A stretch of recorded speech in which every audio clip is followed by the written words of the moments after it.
The security camera footage would later show a woman in a beige trench coat standing motionless in Terminal C for 17 minutes. Her stillness was what caught the attention of the airport security team, not the tears streaming down her face, not the way she clutched her empty purse, but the absolute absence of movement in a place designed for perpetual motion. What the cameras couldn't capture was the sound of her daughter's voice, still echoing in her mind from 3 days earlier. Run. The woman's name was Sarah Chin, though she wouldn't use that name much longer.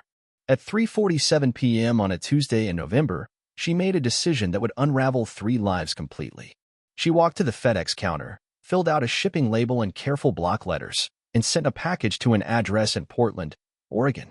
The clerk would remember her later, not because of anything she said, but because of the way she smiled when she handed over the box. It was the kind of smile that belonged in a different story entirely. Sarah had always prided herself on reading the signs. The way David's coffee mug lingered unwashed in the sink for days before his business trips. The careful arrangement of his toiletries, each item positioned with military precision. The way he kissed her forehead instead of her lips, a gesture that felt more like blessing than affection. But she hadn't seen Lily's whisper coming. Her daughter was 8 years old, gap-toothed and earnest, with David's dark eyes and Sarah's stubborn chin. Lily collected bottle caps and spoke to the neighbor's cat in what she claimed was cat language, and had never, not once in her 8 years, told anyone to run from anything. The moment arrived on a Thursday evening, autumn pressing against the windows like curious fingers. David's suitcase stood sentinel by the front door, black leather polished to mirror brightness. He was leaving for Seattle in the morning, 3 days of client meetings, he'd explained, his voice carrying that particular cadence of rehearsed truth. Sarah was folding Lily's laundry when it happened. The sound of David's car pulling out of the driveway had barely faded when she felt small hands tugging at her sleeve. She looked down to find Lily's face turned upward, those dark eyes wide with something that might have been fear or might have been knowledge. Run, Lily whispered, the word barely more than breath. Sarah's hands stilled on a tiny pink sweater. What did you say, sweetheart? But Lily was already retreating, her bare feet silent on the hardwood floor, leaving Sarah alone with the smell of David's cologne still hanging in the air and a word that seemed to pulse with its own heartbeat. Run. The rational part of Sarah's mind, the part that had learned to smooth over David's sharp edges, that had mastered the art of appearing smaller to make room for his largeness, cataloged the moment and filed it away.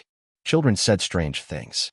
Lily had been watching too much television, perhaps, or repeating something she'd heard at school. But rationality was no match for the way the word burrowed into her chest, taking root somewhere behind her ribs. Over the next 2 days, Sarah found herself studying her daughter with new eyes. Lily moved through their routines with her usual cheerful chaos, spilling orange juice at breakfast, forgetting her backpack, insisting on wearing mismatched socks. Yet there was something underneath, a current of awareness that seemed too old for her small frame. Sarah began to notice things she'd somehow overlooked before. The way Lily's laughter cut short whenever David entered her room. How she never asked him to read bedtime stories, though she begged Sarah for just one more every night. The careful way she moved around him, like someone navigating around furniture in the dark. On Friday evening, Sarah sat at the kitchen table with her laptop, ostensibly paying bills but actually staring at the cursor blinking in the search bar. Her fingers hovered over the keys, uncertain what question to type. How to know if your husband. But the sentence refused to complete itself. Instead, she found herself scrolling through David's social media accounts, something she'd never done before. His Facebook was a careful curation of professional achievements and family photos, Sarah and Lily smiling beside him at company picnics, vacation snapshots from their trip to Disneyland last summer. They looked happy. They looked normal.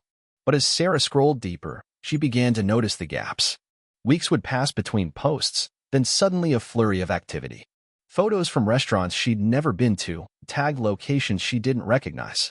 The timestamps showed these were posted while he was supposedly in meetings, supposedly too busy to call home. Her breath caught when she found the photo from 2 months ago, David standing on a beach she didn't recognize, his arm around a woman with auburn hair and a familiar smile. The woman was tagged as at Megan Thompson_Portland. The caption read, "Perfect weekend getaway. #blessed #new beginnings." Sarah's hands shook as she clicked on Megan's profile. The woman was younger than Sarah by perhaps 5 years, with kind eyes and David's same practiced smile in photo after photo. But it was the most recent post that made Sarah's chest tighten. A selfie from 3 days ago, captioned, "Missing my love, while he's traveling for work. Can't wait for our life together to really begin. Red heart. The timestamp showed it was posted 6 hours after David had kissed Sarah's forehead and promised to call from Seattle. Sarah closed the laptop with careful control, the kind of deliberate movement that comes from not trusting your body's impulses. She sat in the kitchen's fluorescent silence, listening to the hum of the refrigerator and the distant sound of Lily talking to herself in her bedroom. Run. The word pulsed again, stronger now, insistent. Saturday morning arrived gray and cold, the kind of weather that makes even familiar places feel foreign. Sarah went through the motions of normalcy. Pancakes for breakfast, cartoons for Lily, the careful choreography of weekend routines. But underneath, she was cataloging. David's study had always been off limits, not through any explicit prohibition, but through the kind of unspoken understanding that develops in marriages like moss on stone. Sarah respected his need for a private space, just as he respected her small rebellions, the romance novels she read, the wine she drank while cooking dinner, the phone calls with her sister that stretched past midnight. But respect felt like a luxury she could no longer afford. While Lily was absorbed in building an elaborate fort out of couch cushions, Sarah slipped into David's study. The room smelled like leather and aftershave, his presence so strong she half expected to find him sitting behind the mahogany desk. Instead, she found silence and the accusing stare of his diplomas on the wall. She started with the obvious places: desk drawers, filing cabinets, the small safe behind his bookshelf that contained their passports and insurance documents. Her search was methodical, born from years of organizing their shared life. She knew David's systems, his preferences for order and categorization, which was why the manila folder tucked behind a row of law journals struck her as odd. It was thin, unremarkable, the kind of folder that could easily be overlooked. Inside, Sarah found copies of bank statements from an account she'd never seen before. The deposits were regular, substantial, dating back 8 months. The withdrawals painted a picture that made her stomach clench: rent payments to a Portland address, purchases from jewelry stores, charges from restaurants she recognized from David's social media posts. There were printed emails, too. Conversations between David and someone named Rick about handling the transition smoothly and minimizing complications. References to the wife situation and clean breaks being better for everyone involved. But it was the real estate listing that made Sarah sink into David's leather chair, her legs suddenly unreliable. A 3-bedroom house in Portland's Hawthorne district, marked as pending, with an anticipated closing date of next month. The buyers were listed as David Chun and Megan Thompson. Sarah stared at the listing until the words blurred together. David had been planning this for months, perhaps longer. The business trips, the careful distance, the way he'd stopped talking about their future in concrete terms. It had all been preparation for a life that didn't include her. The sound of Lily's laughter drifted from the living room, incongruously bright against the weight of Sarah's discoveries. She thought about her daughter's whispered warning, the timing too precise to be coincidental. Somehow, Lily had known. Children, Sarah realized, were often the first to sense when the foundation of their world was shifting.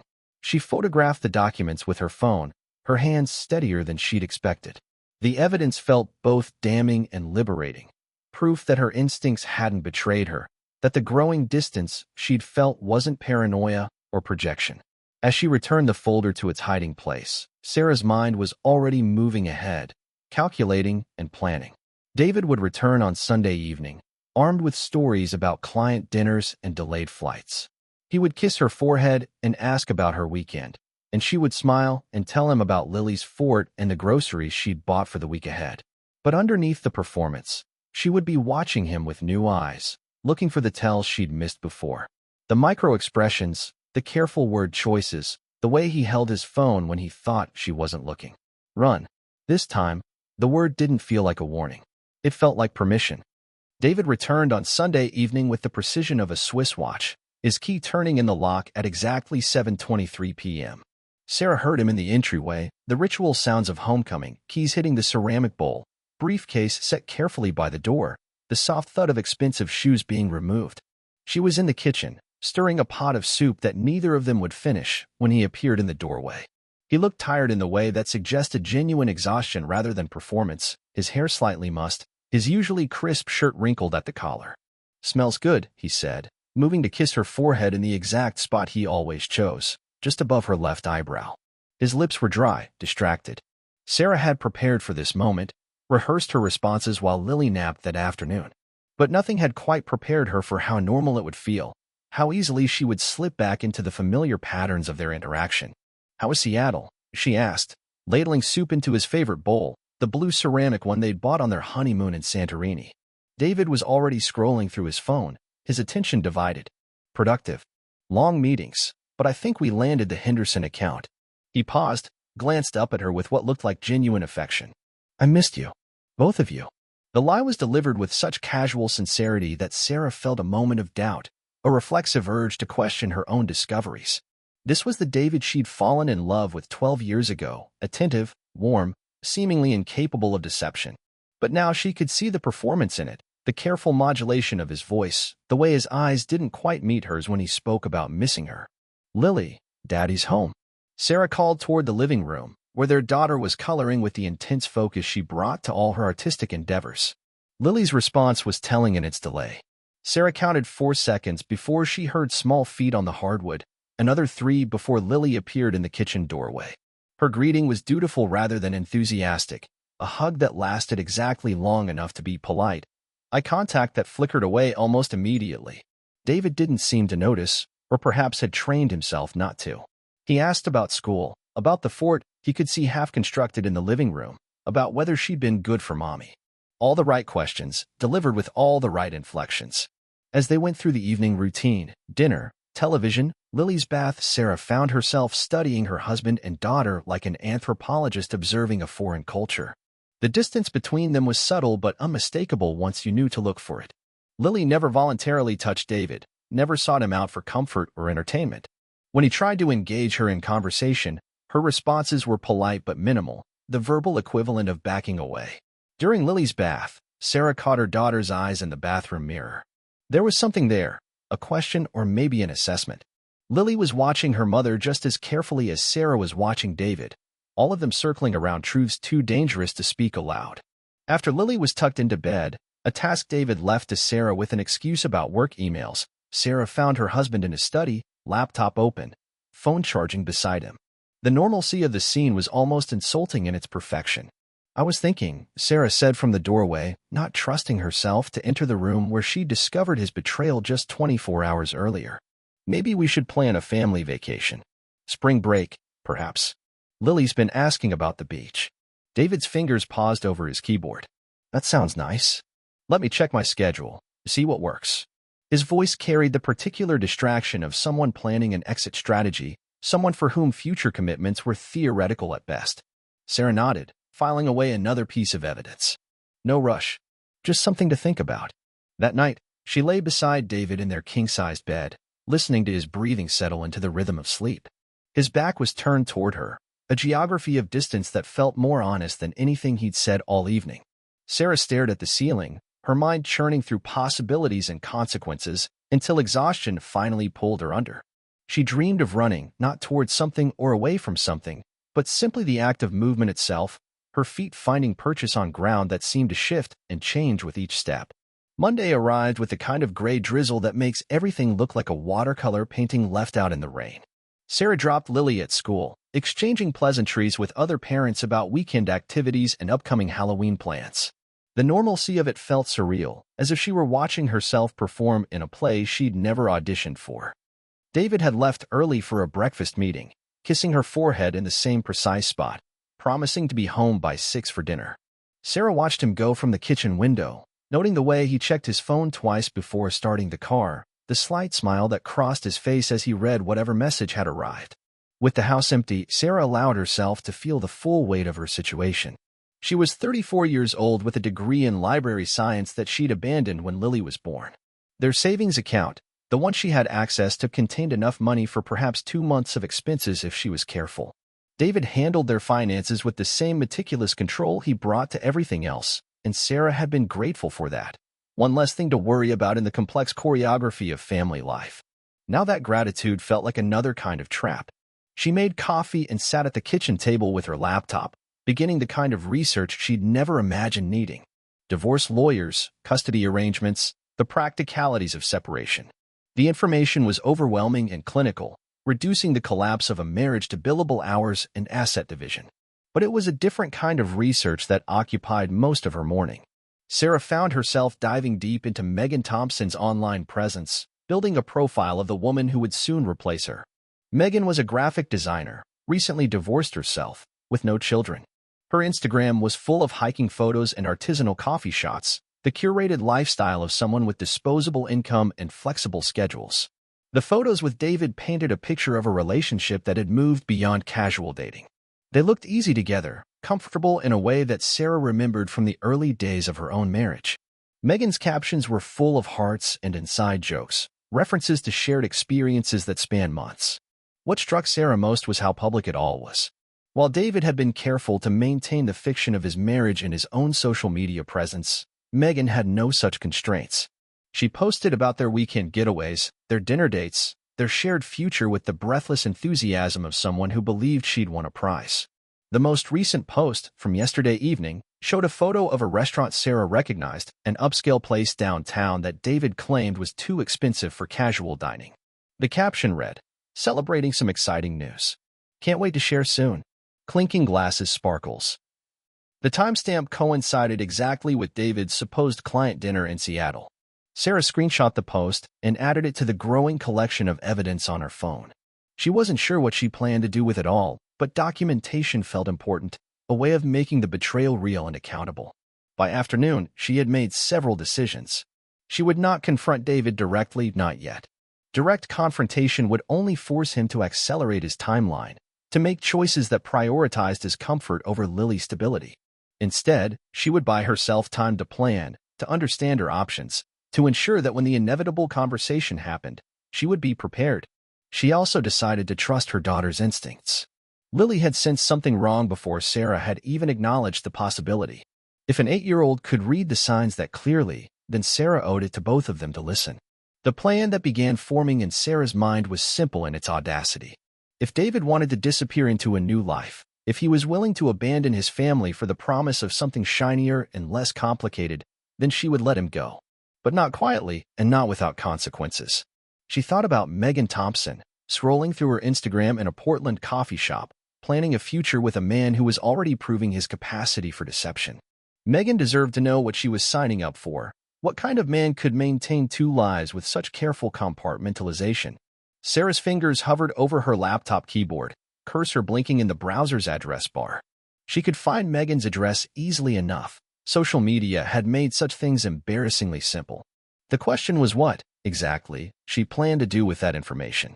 The answer came to her with crystalline clarity, so perfect in its simplicity that she almost laughed out loud. She was going to send Megan a package. The call came on Tuesday morning while Sarah was braiding Lily's hair before school. David's voice on the phone carried the particular tension of manufactured crisis, the tone he used when he needed her to accept something without question. "Emergency client meeting in Denver," he said, static crackling on the line. "I have to leave today. My flight's at 2. Sarah's fingers never paused in their weaving through Lily's dark hair. "How long will you be gone?" "Few days, maybe a week. The Hartwell deal is falling apart, and they want me there to fix it." A pause, and then, softer. "I'm sorry, Sarah. I know this is sudden." "These things happen," Sarah replied, her voice carrying exactly the right note of resigned understanding. "I'll drive you to the airport." "That's not necessary. I can take a cab." "Don't be silly. Lily and I will drop you off after school." The silence on David's end stretched long enough for Sarah to finish the braid and secure it with a purple hair tie. When he spoke again, his voice had shifted, become more careful. "Actually, I think the cab is better. Traffic might be unpredictable, and I can't miss this flight." Sarah smiled at her reflection in the hallway mirror, Lily's head tilted trustingly against her hip. "Of course. Whatever you think is best." After she hung up, she knelt down to Lily's eye level. Her daughter's face was solemn, those dark eyes holding too much knowledge for someone who still believed in the tooth fairy. "Daddy has to go on another business trip," Sarah said gently. Lily nodded, unsurprised. "Is he coming back?" The question hung in the air between them, weighted with implications that Sarah wasn't prepared to unpack. Instead, she smoothed her daughter's hair and kissed her forehead. "Let's get you to school, sweetheart." David was already gone when they returned from the school drop-off, his absence marked by the missing suitcase and the lingering scent of his cologne. Sarah stood in their bedroom, looking at the empty space where his toiletries had been, and felt something that might have been relief. She spent the morning at her laptop, making careful preparations.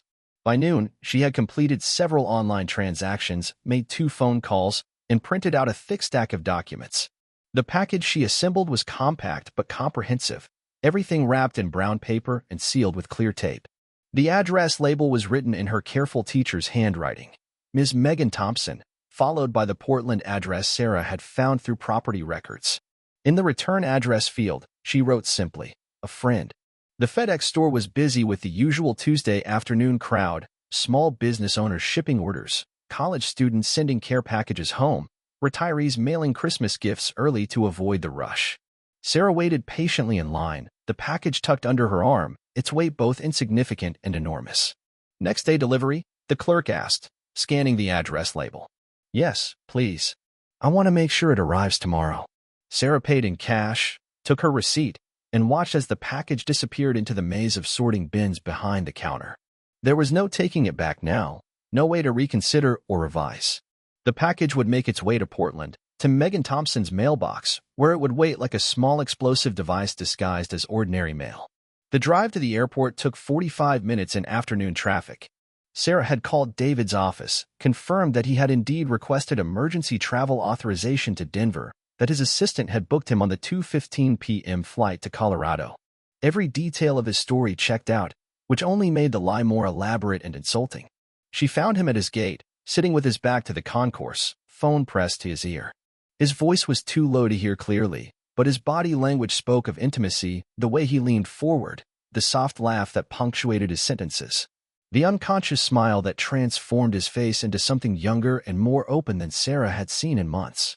Sarah positioned herself where she could watch him without being seen, noting the expensive watch she'd never noticed before, the new haircut that made him look like a stranger, the way he checked the departure board with the anticipation of someone going towards something rather than away from it. When the gate agent announced boarding for Flight 847 to Portland, Sarah wasn't surprised. She watched David stand, gather his carry-on bag, and join the line of passengers. He moved with purpose, without the resigned fatigue that usually accompanied his business travel. Sarah waited until his plane was pushing back from the gate before she approached the ticket counter. The agent was young, helpful, eager to assist when Sarah explained that she needed to reach her husband who had just boarded the Portland flight. "I'm sorry, ma'am, but we can't call passengers once the aircraft door is closed," the agent explained with practiced sympathy. "However, if it's an emergency, we can arrange for a message to be delivered upon arrival." "That won't be necessary," Sarah said, her smile bright and understanding. "I just wanted to confirm which hotel he's staying at in Portland. He mentioned it was near the airport, but I can't remember the name." The agent hesitated, clearly wrestling with privacy policies and customer service training. Sarah leaned closer, lowering her voice conspiratorially. "Between you and me, I'm planning a surprise visit for our anniversary. I was hoping to show up tomorrow evening, but I need to know where to find him." The romance of it seemed to tip the scales. The agent glanced around, then pulled up David's reservation on her computer screen. "The Heathman Hotel," she said quietly. "Downtown Portland. It's a lovely choice for an anniversary surprise." Sarah thanked her profusely, slipping a $20 bill across the counter as a tip. As she walked back through the terminal, she felt lighter than she had in weeks. David was gone, disappeared into his alternate life, unaware that his carefully constructed fiction was about to collide with reality in a small apartment in Portland. The package would arrive tomorrow morning. Megan Thompson would open it to find copies of David's bank statements, printouts of his social media posts, photos of their house and family, and a simple type note that read, "Thought you should know who you're really marrying. A friend." But tucked underneath all of that evidence, Sarah had included something else. Something that would make the betrayal personal and immediate.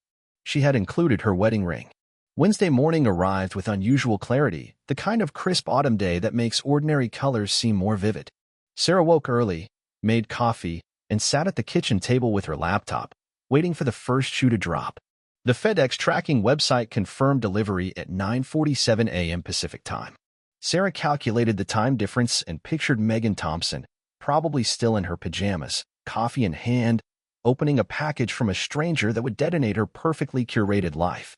Sarah's phone remained silent until 11:23 a.m. When it rang, David's name appeared on the screen with jarring normalcy, as if the laws of cause and effect had been temporarily suspended. Sarah let it ring 4 times before answering, her voice carrying just the right note of pleasant surprise. "David? I wasn't expecting to hear from you so early. How's Denver?" The silence on the other end stretched long enough for Sarah to hear traffic in the background, the distant sound of an airport announcement. When David finally spoke, his voice was careful, controlled. "Sarah, we need to talk." "Of course. Is everything all right? You sound strange." Another pause. Sarah could practically hear him recalculating, trying to figure out how much she knew and how much he could still salvage. "I'm flying home today. Can you pick me up?" PDX, Terminal C, the Alaska Airlines arrivals area. The slip was small but significant. PDX was Portland's airport code, not Denver's. Sarah filed the information away with clinical detachment. "I thought you were in Denver." Change of plans. The client meeting moved to Portland. I'm coming home early to talk to you about something important." Sarah closed her eyes, feeling a mixture of vindication and sorrow. The package had done its work. Somewhere in Portland, Megan Thompson was probably crying or screaming or both, confronting the man she thought she knew with evidence of his deception. "What time does your flight arrive?" 6:15. "Sarah, about what we need to discuss." "We'll talk when you get home," Sarah interrupted gently. "Drive safely." She hung up before he could respond, her hands steadier than she'd expected. The endgame was beginning, the careful collapse of their shared fiction. But first, she had a more difficult conversation to navigate. Sarah found Lily in her bedroom, sitting cross-legged on the floor with her collection of bottle caps spread out in intricate patterns. Her daughter looked up as Sarah entered, those dark eyes holding a question. "Daddy's coming home early," Sarah said, settling beside Lily on the carpet. "I think he wants to talk to us about some changes." Lily nodded, her small fingers rearranging bottle caps with deliberate precision. "Are you going to be sad?" The question was delivered with the matter-of-fact clarity that children bring to emotional disasters, their ability to cut straight to the heart of things that adults spend months avoiding. "Maybe for a little while," Sarah admitted. "But I think we're going to be okay. Better than okay, actually." Lily considered this, adding a blue bottle cap to her arrangement. "Will we have to move?" "Probably. Would that scare you?" "No." Lily's response was immediate, certain. "I don't like it here anymore. It feels wrong." Sarah felt her heart contract and expand simultaneously. Her 8-year-old daughter had been carrying this burden alone, sensing the wrongness in their home, waiting for the adults to catch up to what she already knew. "You're very wise," Sarah said, reaching out to smooth Lily's hair. "Wiser than Mommy, sometimes." They spent the afternoon together, not talking about David or changes or the future, but simply existing in the same space. Lily worked on her bottle cap arrangements while Sarah read, both of them waiting for the sound of a key in the front door. David arrived at exactly 7:30, his timing as precise as always. Sarah heard his footsteps in the entryway, noted the absence of his usual homecoming rituals. No whistling, no calling out to announce his presence. Just the heavy tread of someone carrying an unwelcome burden. He appeared in the living room doorway looking older than he had 3 days ago, his face drawn with exhaustion and something that might have been shame. His eyes found Lily first, then moved to Sarah with visible reluctance. "We need to talk," he said, his voice carrying none of its usual authority. Sarah nodded, rising from the couch with careful composure. "Lily, why don't you go play in your room for a while? Daddy and I need to have a grown-up conversation." Lily gathered her bottle caps without protest, but she paused in the doorway to look back at them. Her gaze moved between her parents with the assessing stare of someone deciding whether to trust the adults with their own disaster. "It's okay, sweetheart," Sarah said gently. "Go on." When they were alone, David moved to the window, his back turned toward Sarah. The silence stretched between them, heavy with unspoken truths and careful calculations. "Megan called you," Sarah said finally, not making it a question. David's shoulders sagged, the last of his pretense falling away. "How long have you known? Does it matter?" He turned to face her then, and Sarah was struck by how young he looked, how uncertain. This was the David she had married, before success and comfort had hardened him into someone else. "I never meant for it to happen this way," he said. "I was going to tell you, I didn't know how." Sarah felt a laugh building in her chest, bitter and bright. "So you were going to disappear? Just leave one day and never come back?" "It's not that simple, isn't it?" Sarah moved closer, close enough to see the guilt written in the lines around his eyes. You bought a house with her, David. You've been planning this for months. The only thing you didn't plan for was having to face me. The accusation hung between them, too accurate to deny. David ran his hands through his hair, a gesture Sarah recognized from their early years together, when he was still capable of being uncertain about anything. I fell in love with her, he said quietly. I didn't mean to, but I did. And I thought it would be easier for everyone if I just made a clean break. Easier for who? For you. For Lily. You deserve better than a husband who doesn't want to be here anymore. The honesty of it was almost insulting in its selfishness. Sarah stared at him, this man she had built a life with, and saw clearly for the first time how small his capacity for discomfort really was. He wasn't leaving because he loved someone else. He was leaving because staying required him to do difficult emotional work. You're right, Sarah said, her voice steady and clear. We do deserve better. The conversation that followed was surprisingly civil, perhaps because they had moved beyond pretense into the practical mechanics of dissolution. David would move out immediately, take a hotel room while they figured out custody arrangements and asset division. Sarah could keep the house until they decided whether to sell it. He would continue paying the mortgage and utilities, at least until they reached a formal agreement. The details were mundane, anticlimactic after months of careful deception and growing dread. Sarah found herself taking notes, her teacher's training kicking in automatically. Dates, responsibilities, logistics. The skeleton of their separation stripped of all emotional content. It was only when David was packing his things that the full weight of it hit her. Not grief, exactly, but a strange sense of completion, as if a story she'd been reading had finally reached its inevitable conclusion. From Lily's room came the sound of her daughter talking to herself, the rise and fall of her voice as she narrated some elaborate game involving her bottle caps and toy animals. The sound was comforting, normal, a reminder that life would continue in all its ordinary complexity. David paused in the doorway of their bedroom, a suitcase in each hand. Sarah, I want you to know. Don't, she interrupted gently. Just go. He nodded, understanding that some conversations were better left unfinished. Sarah listened to his footsteps retreat down the hall, heard him say goodbye to Lily through her closed bedroom door, waited for the sound of the front door closing with finality. When the house was quiet again, Sarah allowed herself 5 minutes to sit on their bed and feel the full scope of what had just happened. Then she wiped her eyes, straightened her shoulders, and went to tell her daughter that their life was about to change completely. The revelation came 3 weeks later, on a Tuesday morning that should have been ordinary. Sarah was in the kitchen, making Lily's lunch for school, when her daughter appeared in the doorway with an expression that made Sarah's hands still on the sandwich she was wrapping.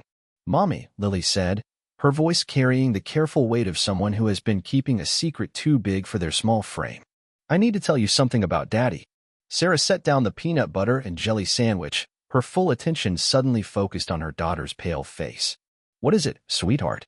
Lily's fingers twisted together, a gesture of nervousness that Sarah recognized as inherited from her own mother. The night before Daddy went to Seattle the first time, I heard him on the phone. He was in his office, but his door wasn't closed all the way. The kitchen seemed to tilt slightly, reality reorganizing itself around this new information. Sarah had assumed that Lily's whispered warning had been childish intuition, some subconscious recognition of the growing tension between her parents. What did you hear, baby? He was talking to someone about you. About us. Lily's voice grew smaller, more hesitant. He said that getting rid of us would be tricky, but that his friend had an idea. Sarah's blood turned to ice water. Getting rid of us? Lily nodded, tears beginning to gather in her dark eyes. He said something about making it look like an accident, about how much easier it would be if he didn't have to pay for us anymore. The sandwich fell from Sarah's nerveless fingers, landing on the kitchen floor with a soft thud that seemed impossibly loud in the sudden silence. The world had shifted again, the comfortable narrative of adultery and abandonment cracking open to reveal something far more sinister underneath. Lily, Sarah said, her voice barely above a whisper, are you absolutely certain that's what you heard? Her daughter nodded miserably. That's why I told you to run. I was scared he was going to hurt us. Sarah knelt down to Lily's eye level, her hand shaking as she reached out to cup her daughter's face. Why didn't you tell me this before? I tried to, Lily said, fresh tears spilling down her cheeks. But I didn't know how to say it. And then Daddy left, and I thought maybe we were safe now. The pieces began rearranging themselves in Sarah's mind with horrifying clarity. David's sudden business trips hadn't been about starting a new life with Megan, they had been about establishing an alibi. The careful distance, the meticulous planning, the way he had insisted on taking a cab to the airport rather than letting Sarah drive him. He hadn't been protecting his affair. He had been protecting himself from suspicion when his wife and daughter died in what would appear to be a tragic accident. Sarah thought about the gas stove that had developed a subtle leak 2 months ago, the one David had insisted on having repaired by a friend of his rather than calling their usual contractor. The way he had suggested Sarah start taking evening walks around the neighborhood, always the same route, always at the same time. The new insurance policy he had taken out on her life, the one he had presented as responsible financial planning for their family's future. "Mommy." Lily's voice was small, uncertain. "Are you okay?" Sarah forced herself to focus on her daughter's worried face, to push down the panic that was clawing at her chest. "I'm okay, sweetheart. But we need to make some phone calls today." The rest of the morning passed in a blur of carefully controlled crisis management. Sarah called in sick to work, then spent the next several hours on the phone with Detective Rodriguez from the local police department, explaining her situation with the kind of clinical detachment that comes from shock. The detective was patient, thorough, asking Sarah to repeat details and clarify timelines. When Sarah mentioned the insurance policy and the gas leak, Rodriguez's tone shifted from polite interest to professional concern. "Mrs. Chen, I'd like you and your daughter to stay somewhere else tonight," he said. "Do you have family or friends you could visit?" Sarah thought of her sister in Chicago, the guest room that was always available, the distance that would feel like safety. "I can arrange something." "Good. And Mrs. Chen? Don't contact your husband. Don't tell him you know anything. We're going to need to investigate this carefully." After she hung up, Sarah sat in her kitchen staring at the phone, trying to process the magnitude of what she had almost walked into unknowingly. If not for Lily's whispered warning, if not for her own decision to investigate David's behavior, she might have continued sleepwalking toward whatever tragedy he had planned. The irony wasn't lost on her. In trying to expose David's affair, she had inadvertently saved her own life. That evening, as they packed their bags for an extended stay with Aunt Michelle, Sarah watched Lily carefully folding her favorite clothes into a small suitcase. Her daughter moved with the focused determination of someone who understood that they were not just going on a visit. "Lily," Sarah said gently, "I want you to know how proud I am of you. You were very brave to tell me what you heard." Lily looked up from her packing, her expression serious beyond her years. "I was scared you wouldn't believe me." "I will always believe you," Sarah said, the promise feeling like the most important words she had ever spoken. "Always." As they drove away from their house that night, Sarah glanced in the rearview mirror at the home where they had built their life with a man who had planned to erase them both. The windows glowed warmly in the darkness, a picture of domestic tranquility that masked the horror of what had almost happened inside. Lily fell asleep in the passenger seat, her head tilted against the window, her breathing deep and peaceful. Sarah drove through the night toward Chicago, toward safety, toward a future that suddenly felt possible again. Behind them, their old life receded into darkness. Ahead, everything was unknown but no longer dangerous. The call came at 6:47 a.m. on a Thursday morning, 3 days after Sarah and Lily had arrived at Michelle's apartment in Chicago. Sarah was awake, had been awake for hours, staring at the ceiling of the guest room and listening to the unfamiliar sounds of her sister's neighborhood coming to life. Detective Rodriguez's voice was careful, professional. "Mrs. Chen, we've made some discoveries I think you should know about." Sarah pressed the phone closer to her ear, her free hand gripping the bedsheet. Beside her, Lily slept on, exhausted by the emotional upheaval of the past few days. "We executed a search warrant on your husband's office and found some troubling evidence," Rodriguez continued. "Financial documents suggesting he was in significant debt, despite his apparent success. Insurance policies on both you and your daughter that he took out over the past 6 months. And correspondence with an individual who has a criminal history involving insurance fraud." The room seemed to tilt around Sarah. "What kind of correspondence?" "Detailed discussions about methods and timing. Your husband appears to have been planning this for quite some time, Mrs. Chen. The good news is that we have enough evidence to arrest him. The bad news is that he seems to have disappeared." Sarah's blood turned to ice. "What do you mean, disappeared?"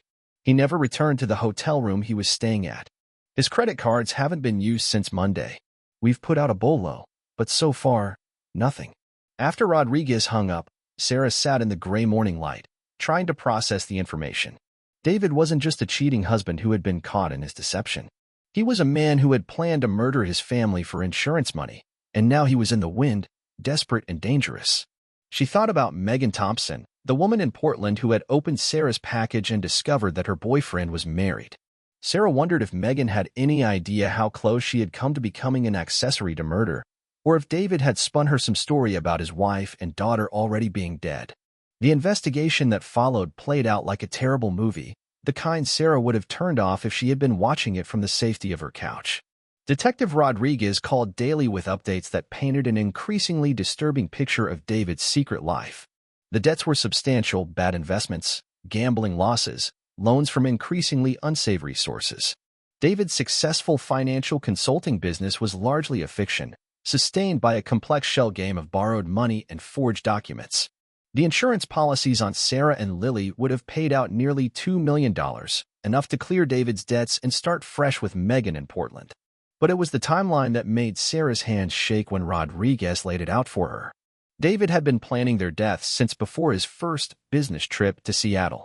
The gas leak, the insurance policies, the careful establishment of his alibi, it had all been orchestrated with the precision of someone who had done this before. "We're looking into other cases," Rodriguez told her during one of their phone calls. "Your husband's first wife died in what was ruled a car accident 7 years ago, before he met you." The revelation hit Sarah like a physical blow.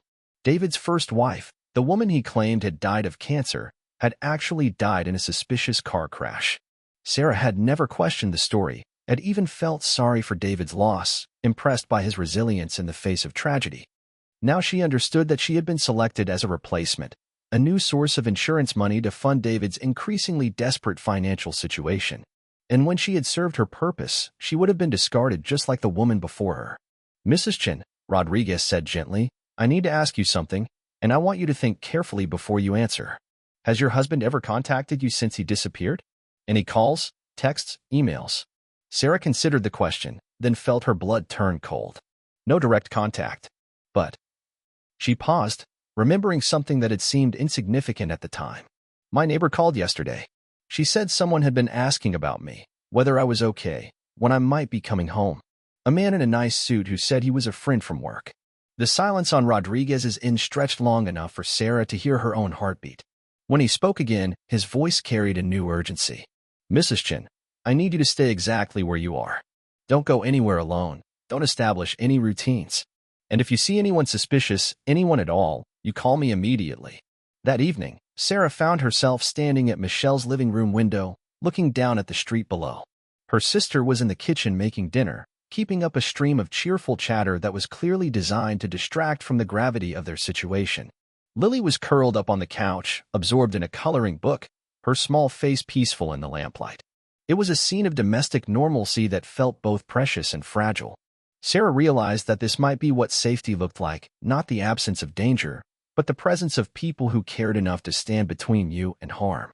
Her phone buzzed with a text message from an unknown number. "We need to talk. D."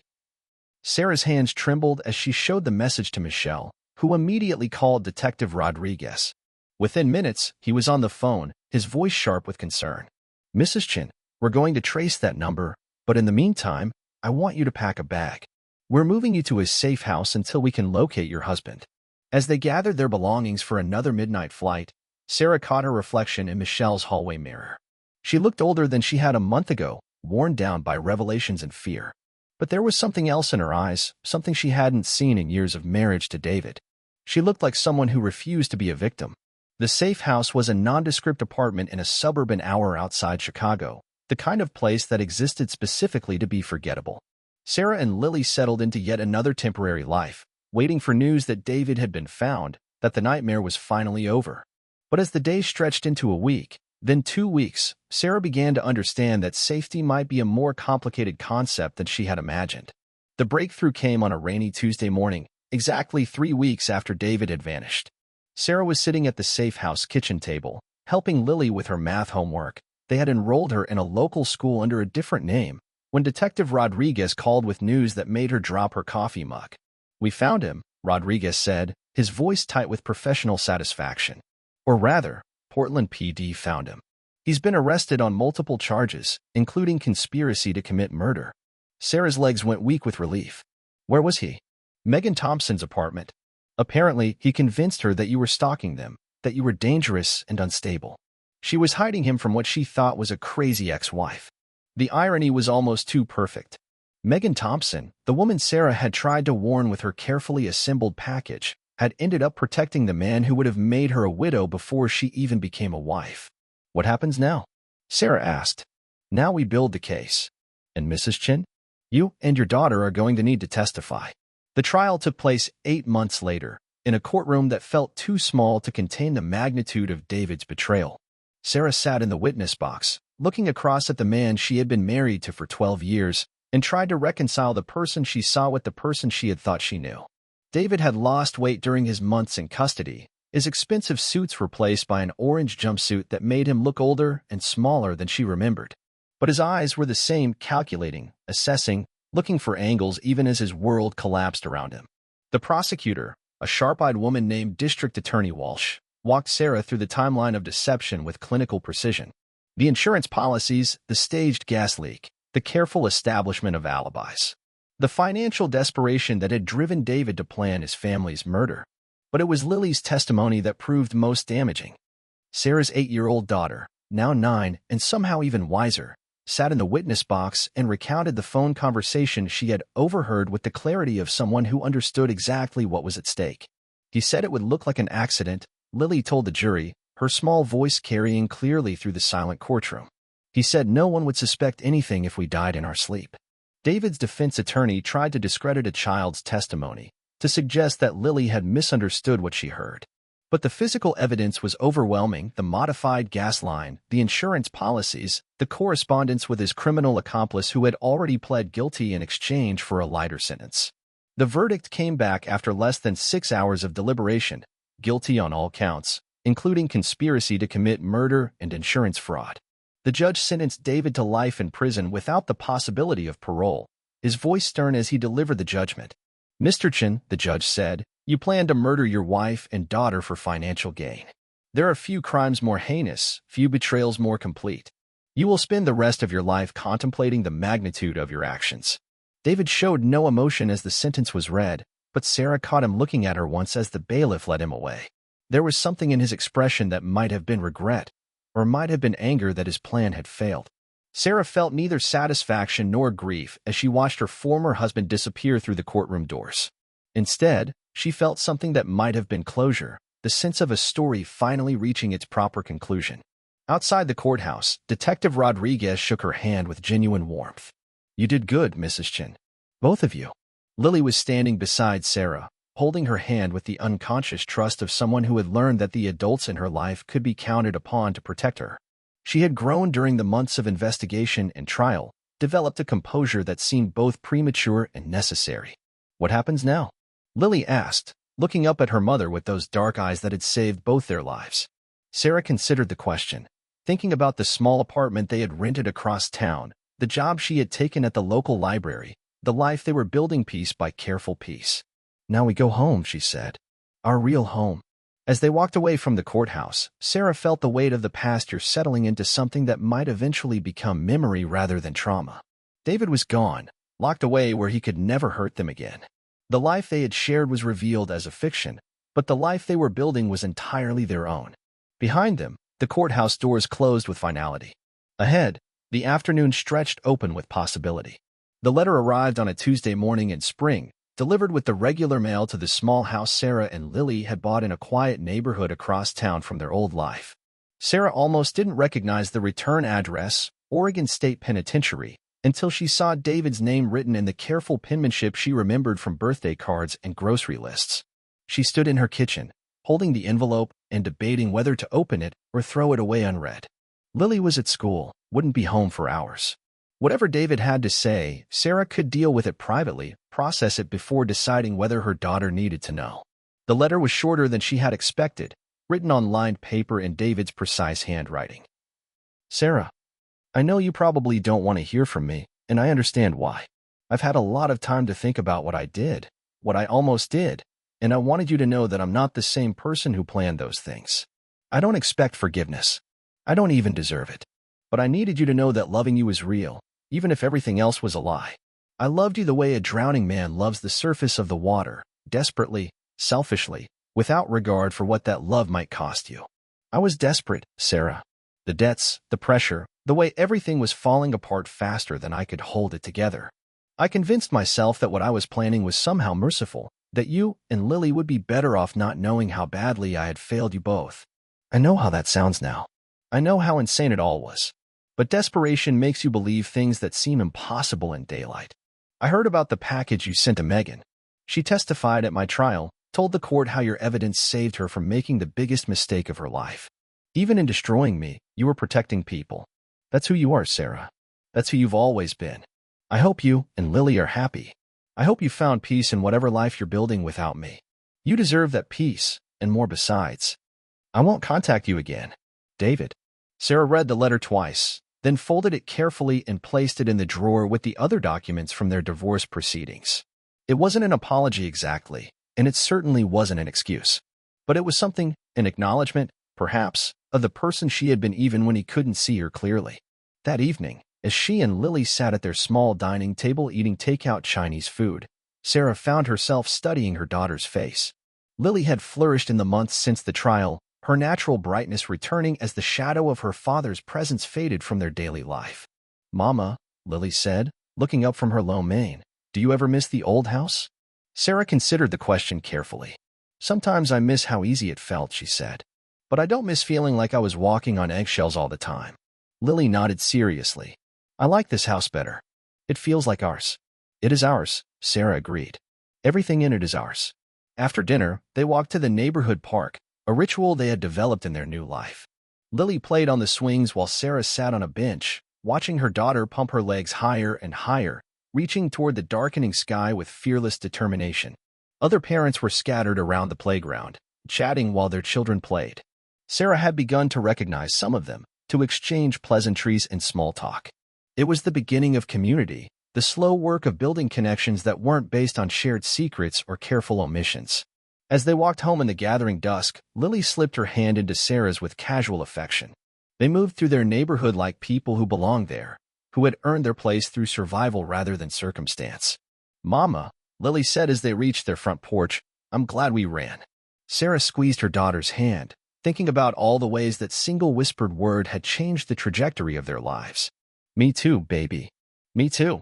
Inside their house, their real house, the one they had chosen and furnished and filled with their own laughter, Sarah tucked Lily into bed and listened to her daughter's prayers. Lily thanked God for their new home, for her new school, for the cat they were planning to adopt from the shelter next weekend. She did not mention her father, and Sarah did not prompt her to. Some absences, they had learned, were blessings in disguise. Later that night, Sarah sat in her living room with a cup of tea, looking through photo albums and selecting pictures for frames. She was creating a new visual history of their family, one that began with their escape rather than with her marriage to David. There were photos from their time at Michelle's apartment, Lily grinning gap-toothed at the camera while they made pancakes together. Pictures from their first day in the safe house, both of them looking exhausted but determined. Photos from their new neighborhood, their new life, their new beginning. As she worked, Sarah thought about the package she had sent to Megan Thompson all those months ago, the act of apparent revenge that had inadvertently saved a stranger's life. She wondered if Megan understood how close she had come to becoming another casualty of David's desperation, another woman who trusted the wrong man at the wrong time. The irony wasn't lost on Sarah. In trying to hurt David, she had ended up protecting both herself and his next intended victim. Sometimes, she reflected, the right action taken for the wrong reasons could still save lives. She placed the last photo in its frame, a picture of her and Lily from the previous weekend, both of them covered in flour after a disastrous attempt at baking cookies. They were laughing in the photo, genuinely happy in a way that Sarah couldn't remember being during her marriage. Looking at that picture, Sarah realized something that surprised her. She wasn't angry anymore. Not at David. Not at herself for missing the signs, not at the circumstances that had brought them to this point. She was simply grateful for Lily's whispered warning, for her own instincts, for the series of small decisions that had led them to safety. The house settled around them with the comfortable sounds of home, the hum of the refrigerator, the tick of the clock in the hallway, the distant sound of Lily talking in her sleep. Sarah finished her tea, turned off the lights, and went upstairs to bed. In the morning, there would be the ordinary challenges of single parenthood, the practical concerns of building a life from scratch. But for now, there was simply this. The quiet contentment of a house where no one had to whisper warnings in the dark, where love wasn't a mask for something more dangerous, where a mother and daughter could sleep safely in beds they had chosen for themselves. Outside, the spring night settled over their neighborhood like a blessing. Inside, Sarah and Lily dreamed the deep, peaceful dreams of people who had learned the difference between safety and survival, and had chosen both.